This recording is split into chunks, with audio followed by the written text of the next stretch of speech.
ഇന്ന് നമ്മൾ ഉണ്ടാക്കാൻ പോകുന്ന ഐറ്റം കൊഞ്ച് വെച്ചുള്ള ഒരു അടാർ ഐറ്റമാണ്. ആദ്യം കൊഞ്ച് ക്ലീൻ ചെയ്യുന്ന പരിപാടിയാണ് ഇവിടെ നടക്കുന്നത്. നിങ്ങൾ ആദ്യമായിട്ടാണ് നമ്മുടെ ചാനൽ സന്ദർശിക്കുന്നതെങ്കിൽ ആ സബ്സ്ക്രൈബ് ബട്ടൺ ഒന്ന് അമർത്തുക. നിങ്ങൾക്ക് ഇഷ്ടപ്പെട്ടെങ്കിൽ ലൈക്കും കമൻറ്റും ഷെയറും ചെയ്യും. ഈ കൊഞ്ചിൻ്റെ വൃത്തിയാക്കിയിട്ട് തോടോടുകൂടി വെക്കുന്ന ഒരുപാട് പേരുണ്ട്. പക്ഷെ നമ്മൾ ഇവിടെ തോടെടുക്കുന്നില്ല. തോടെല്ലാം പൊളിച്ച് കളഞ്ഞിട്ട് കൊഞ്ചിൻ്റെ മാംസം മാത്രം വെച്ചിട്ടുള്ള ഒരു ഐറ്റമാണ് നമ്മളിന്ന് ഉണ്ടാക്കാൻ പോകുന്നത്. പ്രത്യേകം ശ്രദ്ധിക്കേണ്ട ഒരു കാര്യം എന്ന് പറഞ്ഞാണെങ്കിൽ കൊഞ്ചിൻ്റെ പുറത്തുള്ള ഒരു ഐറ്റമാണ്. അത് കൊഞ്ചിന് ഏറ്റവും ആവശ്യമുള്ള ഒരു ഐറ്റമാണ്. പക്ഷെ നമുക്ക് വലിയ ആവശ്യമില്ലാത്തതുകൊണ്ട് അതെടുത്ത് കളയുക. അതുണ്ടെങ്കിൽ കൊഞ്ച് കഴിക്കും.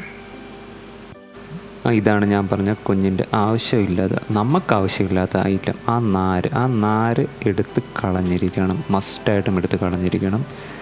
അത് നമുക്ക് ആവശ്യമില്ല. അത് നല്ല രീതിയിൽ തന്നെ എടുത്ത് കളഞ്ഞ് നല്ല രീതിയിൽ വൃത്തിയാക്കണം. എന്നാലേ കൊഞ്ചിന് ടേസ്റ്റ് നമുക്ക് കിട്ടും.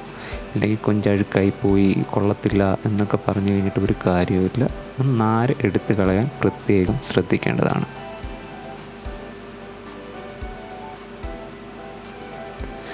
കൊഞ്ച് വൃത്തിയായി കഴിഞ്ഞ് കഴിഞ്ഞാൽ അല്പം മഞ്ഞൾപ്പൊടി ഇട്ട് വെള്ളത്തിൻ്റെ അകത്ത് വെച്ചിരിക്കുകയാണ് നമ്മൾ. മഞ്ഞൾപ്പൊടി മസ്റ്റാണ്. അതിൻ്റെ മുകളിലേക്ക് നമ്മൾ ഒരു 2 ടേബിൾ സ്പൂൺ കുരുമുളകും കൂടി ഇട്ടിട്ട് തിളപ്പിക്കുകയാണ് ചെയ്യുന്നത്.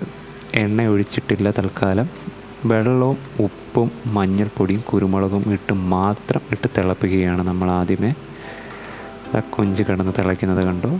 അതിൻ്റെ മുകളിലേക്ക് ഒരു 2 പച്ചമുളക്, വലിയ പച്ചമുളക് വേണ്ട, ചെറിയ പച്ചമുളകുമായി എരി ആവശ്യത്തിനുള്ളതിനനുസരിച്ച് നിങ്ങൾ പച്ചമുളക് കീറിയിട്ട് കഴിഞ്ഞ് കഴിഞ്ഞാൽ കൊഞ്ച് തിളപ്പിച്ച് പറ്റിച്ചെടുക്കുക. നമ്മൾ ആ വെള്ളം മുഴുവൻ പറ്റിക്കുന്നിടം വരെ കൊഞ്ച് തിളയ്ക്കണം.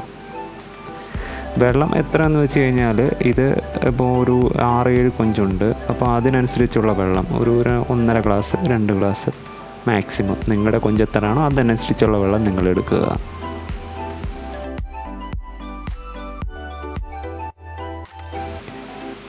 നമ്മുടെ കൊഞ്ച് ഏകദേശം ഒരു പരുവമായി. ഇപ്പം തന്നെ മസാല നല്ല രീതിയിൽ തന്നെ പിടിച്ചിട്ടുണ്ട്. ആ വെള്ളം മുഴുവൻ പറ്റി കൊഞ്ചൊന്ന് വെന്തിട്ടുണ്ട്.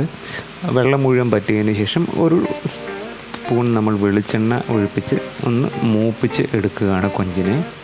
അധികം നേരം മൂപ്പിക്കേണ്ട. ഒരു കുറച്ച് സമയം, ഒരു 3 മിനിറ്റ് 4 മിനിറ്റ് മൂപ്പിച്ചതിന് ശേഷം കൊഞ്ചെടുത്ത് മാറ്റി വെച്ച് തണുപ്പിക്കുക.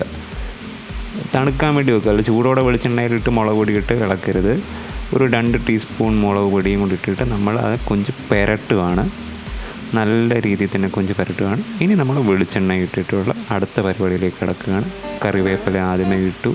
കറിവേപ്പില ഒന്ന് ചെറുതായിട്ട് മൂത്ത് വരുമ്പോഴത്തേക്ക് നമ്മുടെ കൊഞ്ച്, മുളക് പൊടി പുരട്ടി വെച്ച കൊഞ്ച് എടുത്ത് പെയ്യെ വെക്കുക.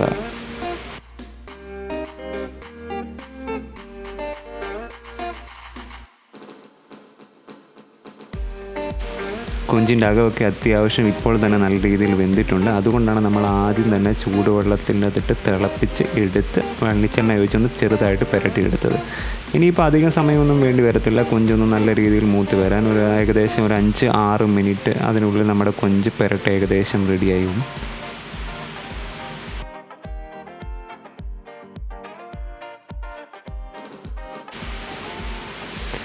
കൊഞ്ച് അടുക്കി പിടിക്കാതെ നോക്കണം. എപ്പോഴും അങ്ങോട്ടും ഇങ്ങോട്ടും തിരിച്ചും മറിച്ച് ഇടുക. അതിൻ്റെ കൂടെ തന്നെ നിൽക്കുക. അത് വെച്ചിട്ട് വേറെ ഒരു പരിപാടിക്കും പോകരുത്. അതിൻ്റെ കൂടെ തന്നെ നിൽക്കുക. കൊഞ്ച് അവസാനം കരിഞ്ഞു പോയി എന്നാരും പരാതി പറയരുത്.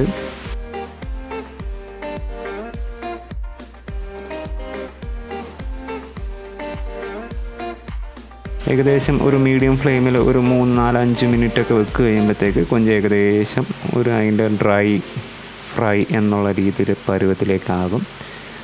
ആ പരുവത്തിലേക്കൊക്കെ ആയി കഴിഞ്ഞ് കഴിഞ്ഞാൽ നമ്മുടെ കൊഞ്ച് റെഡിയായി.